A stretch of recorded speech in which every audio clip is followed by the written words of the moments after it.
আপনাদের এই প্রতিষ্ঠান গণতান্ত্রিক প্রক্রিয়ায় সামনের দিকে এগিয়ে যাবে এবং আমরা বাংলাদেশে জনাব তারেক রহমানের নেতৃত্বে এদেশে গণতন্ত্র ফিরিয়ে আনার যে সংগ্রাম করছি, সেই সংগ্রামে আপনারা বিগত 15 বছর ধরে গুরুত্বপূর্ণ অবদান রেখেছেন। আগামীতে ঠিক একইভাবে দেশের গণতন্ত্রায়ন প্রক্রিয়ায় আপনাদের অবদান আমরা প্রত্যাশা করি। আমার মনে আছে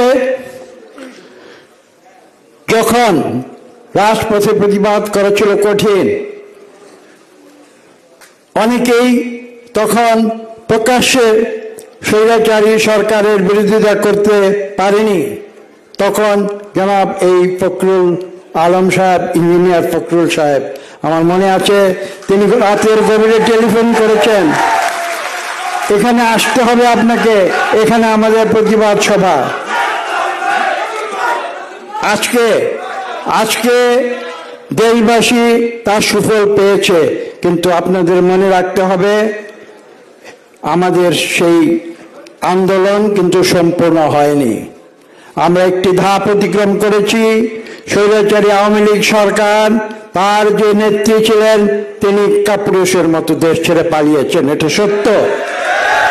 কিন্তু আর যে দুটি ধাপ বাকি আছে, দ্বিতীয় ধাপ হচ্ছে এদেশে একটি সুষ্ঠু নিরপেক্ষ নির্বাচন দিতে হবে, এবং 3, সেই সুষ্ঠু নিরপেক্ষ নির্বাচনের মাধ্যমে এদেশে যারা জনগণের সত্যিকার ভোটে নির্বাচিত হবে তাদেরকে দিয়ে সংসদ গঠন করে, সরকার গঠন করে, এবং বিএনপি যদি জনগণের ভোট পায় ইনশাআল্লাহ বিএনপি সেই সরকার গঠন করবে এবং আমাদের নেতা সেই সরকারের দায়িত্ব গ্রহণ করবেন।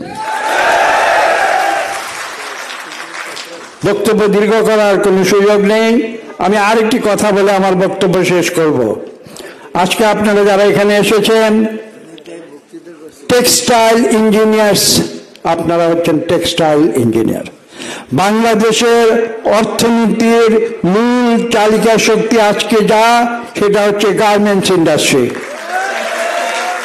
কিন্তু আমি যে কথাটি বলতে এসেছি, গার্মেন্ট ইন্ডাস্ট্রি যদি একটি বৃক্ষ হয়, সেই বৃক্ষের যে শিকড়, সেই বৃক্ষের শিকড় হচ্ছে টেক্সটাইল ইঞ্জিনিয়ার্স।